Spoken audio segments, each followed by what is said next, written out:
On the morning of September 11, 2001, 19 men armed with box cutters directed by a man on dialysis in a cave fortress halfway around the world using a satellite phone and a laptop directed the most sophisticated penetration of the most heavily defended airspace in the world, overpowering the passengers and the military combat-trained pilots on 4 commercial aircraft before flying those planes wildly off course for over an hour without being molested by a single fighter interceptor. These 19 hijackers, devout religious fundamentalists who like to drink alcohol, snort cocaine, and live with pink-haired strippers, managed to knock down 3 buildings with 2 planes in New York. While in Washington, a pilot who couldn't handle a single-engine Cessna was able to fly a 757 in an 8,000-foot descending 270-degree corkscrew turn to come exactly level with the ground, hitting the Pentagon and the Budget Analyst Office where DoD staffers were working on the mystery of the $2.3 trillion that Defense Secretary Donald Rumsfeld had announced missing from the Pentagon's coffers in a press conference the day before, on September 10th, 2001. Luckily, the news anchors knew who did it within minutes. Osama bin Laden. The pundits knew within hours. Osama bin Laden. The administration knew within the day. Terrorists who committed these acts and those who harbor them. And the evidence literally fell into the FBI's lap. That a hijacker's passport was found blocks from the World Trade Center crash site, if you can believe that.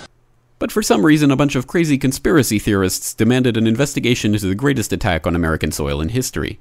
That investigation was delayed, underfunded, set up to fail, a conflict of interest, and a cover-up from start to finish. It was based on testimony extracted through torture, the records of which were destroyed. It failed to mention the existence of WTC-7, Able Danger, P-TECH, Sibel Edmonds, OBL and the CIA, and the drills of hijacked aircraft being flown into buildings that were being simulated at the precise same time that those events were actually happening.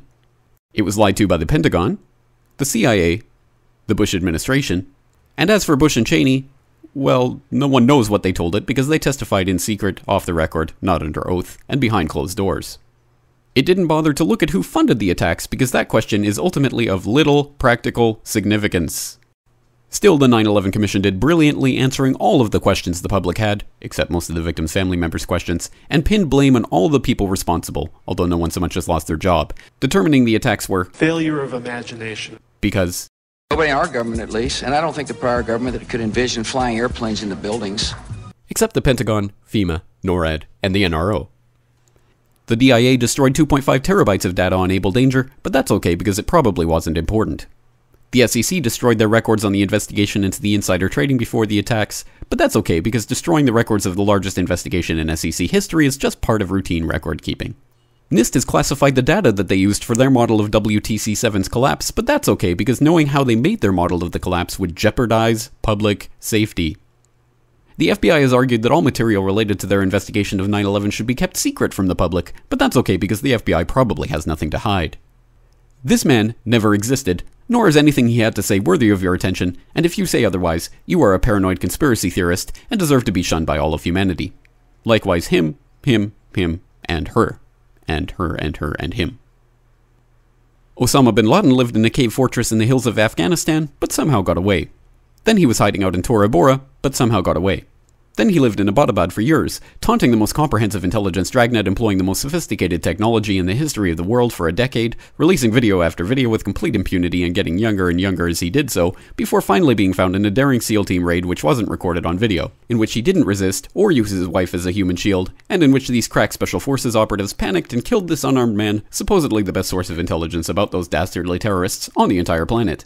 Then they dumped his body in the ocean before telling anyone about it. Then a couple dozen of that team's members died in a helicopter crash in Afghanistan.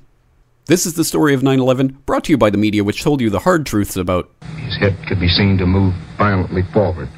And they took the babies out of the incubators. And mobile production facilities. And the rescue of Jessica Lynch. If you have any questions about this story, you are a batshit paranoid tinfoil dog-abusing baby hater and will be reviled by everyone.